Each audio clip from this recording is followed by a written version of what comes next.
Karen lost it when I bought 50 acres outside the HOA. My locked gate blocked her forever.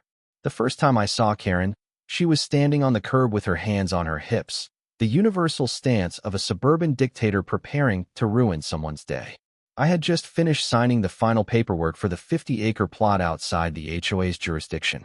It was everything the neighborhood wasn't: quiet, open, no rules, no committees, and most importantly, no Karen. At least that's what I thought. I hadn't even parked my truck before she marched toward me like she was leading a parade no one asked for.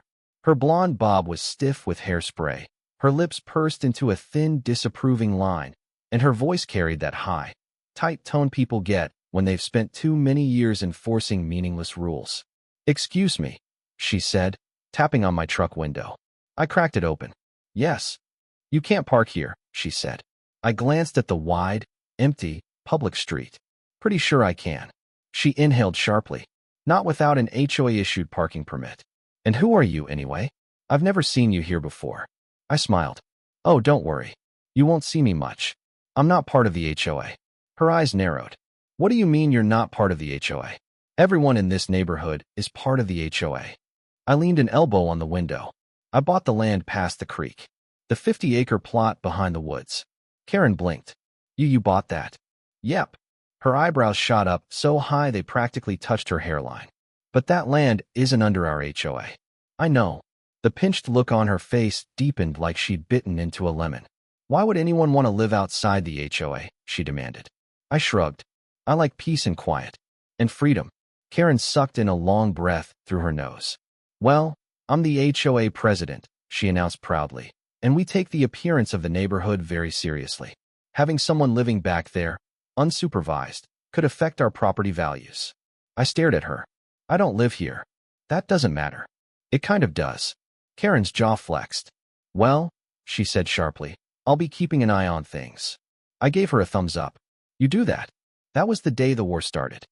My driveway entrance was a simple gravel path that branched off from the public road, just beyond the row of perfectly manicured HOA houses.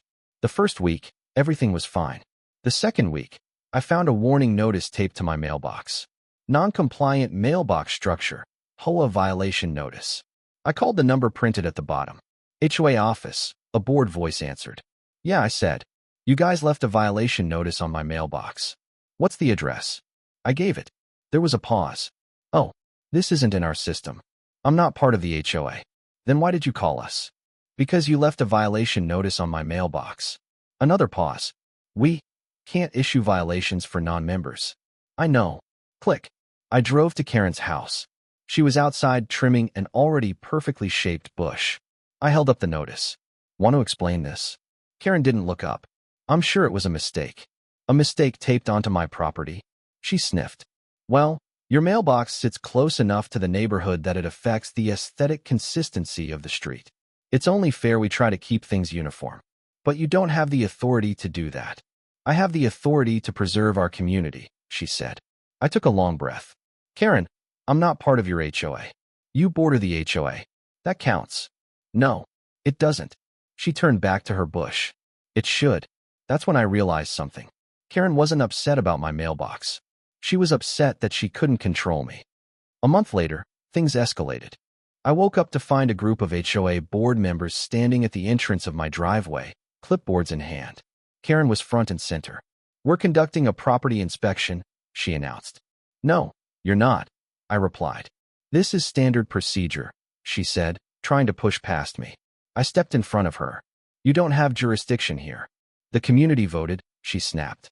"We extended our oversight to the bordering properties." I laughed. "You can't vote yourselves the right to control land you don't own." Karen's lips twitched angrily. "We'll see about that." The other board members shifted uncomfortably. "Karen," one of them whispered, "maybe we should." "No," she barked. "This affects our community." I held out my hand. "Everyone off my property." They retreated to the road. Karen pointed at me like she was casting a curse. "This isn't over." She was right. After that day, I upgraded security. A tall, solid black metal gate went up at the start of my driveway. The installation crew had barely unpacked their tools before Karen stormed over. "You can't put up a gate here," she screamed. "Yes, I can. It looks hostile." "That's the point." It blocks access to my land. It blocks visibility, she insisted. People will think something suspicious is happening back there. I folded my arms. What suspicious thing am I doing, Karen? She faltered. Well, I don't know. But I should. No, you shouldn't. The workers welded the final hinge in place. The gate swung smoothly. Karen's face twisted. I will not tolerate this, she shrieked. I clicked the remote. The gate clanged shut. Karen flinched. You're blocking the path, she shouted. What path? The neighborhood walkway. There is no walkway here. It should be one. There it was again, should. Karen believed the world owed her conformity. My land didn't. In the following weeks, Karen escalated every possible angle. She filed county complaints, called zoning enforcement, tried reporting me to the sheriff for erecting a barricade across a community access corridor, which didn't exist. Each time, the officials reviewed the situation. Each time, they found nothing wrong. Each time, Karen grew more furious. But nothing compared to the humid Thursday afternoon she finally snapped. I was loading lumber into my truck when rapid footsteps thudded down the gravel. Karen appeared, flushed, sweating, and clutching a stack of clipboards like weapons. You need to open this gate right now, she screamed. No, you're trapping me. I blinked. You're outside the gate. That's not the point. She slammed her hands against the metal. I need access to the creek for a community event, and your gate is blocking the only route. You can use the public park entrance down the road. That's too far. Not my problem. Karen pressed her forehead to the bars. You don't understand, she whispered. The neighborhood needs this. I need this. Her voice cracked, and for the first time, I saw what was beneath the rage. Exhaustion, pressure, fear of losing control. This community is all I have, she murmured. I do everything. I keep the rules. I manage the events. I solve every crisis. And no one appreciates any of it. No one listens. Her fingers curled around the metal. And now you're making everything fall apart. I softened. Karen, you can't keep everything together alone. I have to, she said. Why? Her lips trembled. She opened her mouth. But no answer came. Then, just as quickly, the softness vanished. Her face hardened. You will regret this, she said quietly. Karen turned and walked back toward the neighborhood, her shoulders rigid, her steps sharp, her jaw tight. And the air felt different. Heavier. Charged. Because for the first time, I wasn't dealing with just a controlling neighbor. I was dealing with someone on the verge of breaking. Someone who saw my gate as the final threat to the fragile world she was desperately trying to hold together. And deep down, I knew. This story wasn't anywhere near finished. The real conflict hadn't even begun. Continuing the story. The next morning, the neighborhood felt different. Quieter. Heavier. Like everyone sensed Karen was about to ignite something far bigger than a gate dispute. I didn't see her that day, or the next, but her absence didn't feel peaceful. It felt strategic. The calm before a suburban storm. 2 days later, the real escalation began. I was hauling supplies from my truck to the barn when I heard the unmistakable sound of tires crunching over gravel. Slow. Purposeful. Authority in every rotation. I turned. A white SUV rolled up to my gate, emblazoned with the HOA logo and the words Community Compliance Division. Another, identical SUV pulled in right behind it. Then a third. The HOA had sent an entire convoy, and standing proudly between the vehicles like she was commanding a tactical operation was Karen. She wore oversized sunglasses, a clipboard tucked under her arm, and a smugness that radiated like summer heat. Behind her stood 6 board members, armed with matching clipboards and fluorescent orange vests. They looked like traffic controllers preparing to direct chaos. Karen lifted her sunglasses dramatically. We're conducting a perimeter survey, she declared. I leaned against a fence post. A what? A perimeter survey, she repeated slowly, as if I were hard of hearing. We're mapping the boundaries between your unsupervised property, she gestured vaguely toward the woods, and our community. I blinked. That's not a thing. It is now, she snapped. One of the board members, a nervous guy with a mustache too big for his face, whispered, Karen, I'm not sure we have legal authority for this. Karen shot him a death glare. We do now, she repeated. Then she turned back to me. Unlock the gate. No. Karen's nostrils flared. This survey is essential for community safety. You're not stepping foot onto my land, I said. She took a step forward. You can obstruct the gate, but you cannot obstruct due process. There is no due process, I replied. This is an HOA, not a federal agency. Karen bristled. You're making this more difficult than it needs to be. I smiled. Good. Her jaw twitched so violently the board members shifted uneasily. Karen turned away from me and addressed her clipboard brigade. Plan B, she said. They all froze. Mustache guy swallowed. Karen, please, not Plan B. I don't think. Plan B, she barked. 6 grown adults flinched. Then they scattered like panicked squirrels. They spread out along the edge of my property, pacing the tree line, scribbling notes, taking photos, measuring imaginary distances with flimsy tape measures that flopped uselessly in the wind. Karen stood back with her arms crossed, watching them like a general surveying her troops. What exactly is Plan B? I called. Karen smirked. A comprehensive documentation of all visual inconsistencies negatively affecting our community. I laughed. You mean trees? Your trees, she corrected firmly, are unregulated. I rubbed my forehead. They're trees, Karen. They're chaotic, she replied. I stared at her. You're documenting my forest? Yes. For what? Potential ecological disruption. I blinked. You think my trees are disrupting your community? She nodded. They shed leaves. I stared. It's fall. Exactly, she said triumphantly. I pinched the bridge of my nose. This wasn't about leaves. This wasn't about aesthetics. This wasn't even about the gate. This was about power. Karen wanted control, and my land was the first thing she had ever encountered that she couldn't regulate. By noon, the board members were exhausted, sweaty, bug-bitten. Mustache guy had lost his tape measure and possibly his will to live. One woman was limping after stepping in a concealed rabbit hole. Another had leaves in her hair and a new distrust of tree branches. Karen stood proud. This concludes the first phase of our survey, she announced. I raised an eyebrow. How many phases are there? Karen smiled sweetly. As many as necessary. I stared at her. You know none of this will hold up legally. That's what you think, she said calmly. She lifted her clipboard. And I have already filed for a formal complaint with the County Environmental Review Board. I blinked. You did what? For the sake of the community, I have requested a complete investigation into the environmental hazards of your unmanaged wilderness. I almost laughed. You're calling it wilderness like it's a biohazard. It could be, she insisted. I sighed. You won't win, Karen. She leaned toward the gate, her voice low. I don't have to win. I just have to make your life difficult. And with that, she turned sharply and marched back toward her SUV. The board members followed, limping, sweating, demoralized. The SUVs drove off in single file, leaving dust swirling in the air. I exhaled. This was far from over. The county notice arrived 4 days later. A thick envelope. Official letterhead. Environmental review request. Case pending. Karen had actually done it. She had filed a formal complaint, but as I read the document, it became clear she had done more than complain.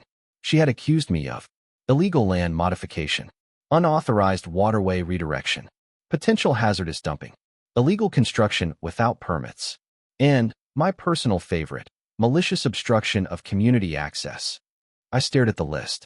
This was far beyond typical Karen behavior. This was warfare. I called the county office. The clerk answered in a flat, tired voice. Environmental Review Department. Yeah, I got a notice about a complaint filed against my property. What's the case number? I gave it. There was a long sigh on the other end. Oh, that one. That one. We've heard from this complainant before. I rubbed my temple. And we're required to follow up, but don't worry. We've never found merit in any of her claims. Never. Not once, the clerk said. I exhaled.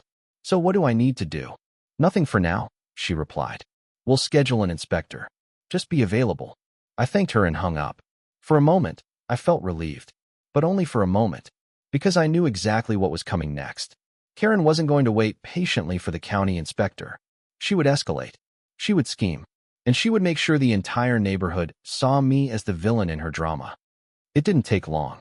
That weekend, I drove past the HOA clubhouse on my way back from town. A large banner hung across the entrance. Community safety meeting tonight, potential threats to our neighborhood, mandatory attendance. A crowd was already gathering. I spotted Karen through the window. She stood at the front of the room, facing rows of concerned residents, her posture fierce and righteous. I should have driven away, but curiosity won. I parked, walked quietly toward the open door, and listened. Karen's voice carried through the room. And that's why we must remain vigilant. This individual, this outsider, has made choices that directly endanger our community's stability. Murmurs rippled through the crowd. She continued. He has constructed a massive, hostile gate designed not only to intimidate, but to prevent oversight. Someone gasped. And as many of you know, Karen went on, there are serious concerns about environmental disruption occurring on that land. The creek, for example, has shown signs of contamination. What? I whispered. People around the room were nodding, concerned. One woman raised her hand. Karen, what kind of contamination? Karen pressed a hand dramatically to her chest. We don't know yet, she said gravely. But the board and I have noticed strange odors, unnatural colors. I nearly choked. Unnatural colors? It was fall. Leaves change color. A man at the back spoke up. Could it affect our drinking water? Karen inhaled sharply, letting the silence build. We can't rule it out. Panic spread like wildfire. Voices rose. What about our pets? My kids play near that creek. I saw a raccoon down there. Do raccoons avoid contamination? I think raccoons cause contamination. Karen raised both hands. Please, everyone, we must remain calm. The situation is under review. But until then, she squared her shoulders. I urge you all to keep your distance from the perimeter of his property. For your safety. Then she added, dramatically, and for the safety of our community. A chorus of fearful agreement filled the room. I stepped away from the door. Karen wasn't just escalating. She was building an army. The next morning, I discovered the consequences. Someone had piled sandbags outside my gate. Not a lot, maybe 8 or 10. Just enough to make a statement. On top of the pile sat a sign. Community flood protection, do not remove. I stared. My driveway was on elevated land. There was no risk of flooding. But logic wasn't the point. Karen wanted to show she could put something on my property and dare me to react. I dragged the sandbags aside and set the sign down on the grass. Not an hour later, Karen marched down the road. Excuse me, she shouted as she approached. You removed community safety materials. They were blocking my gate. They were protecting the neighborhood. From what? Gravity. Karen gasped. You are dangerously dismissive of real threats. Name one real threat on my land, I said. Without hesitation, Karen snapped. You. We stared at each other across the gate. Her anger burned hot. But beneath it, something else flickered. Fear. Not of me, but of losing control. This ends when you comply with community standards, she said. I'm not in the community. You border the community. That is close enough. No, it isn't. Karen's voice dropped. It is to me. She turned sharply and stormed away. But as she walked, her shoulders trembled. Not with anger, with desperation. That night, I couldn't sleep. The air felt heavy. Still, like something was shifting. Like Karen was planning something bigger than complaints and sandbags. Something she thought would finally give her the upper hand. And I was right. Because the next morning, I woke to the sound of engines. Multiple engines. Loud. Powerful. I stepped outside and froze. A full construction crew was parked along the road. Excavators. Dump trucks. Concrete mixers. And standing in front of them, clipboard in hand, eyes blazing with determination, was Karen.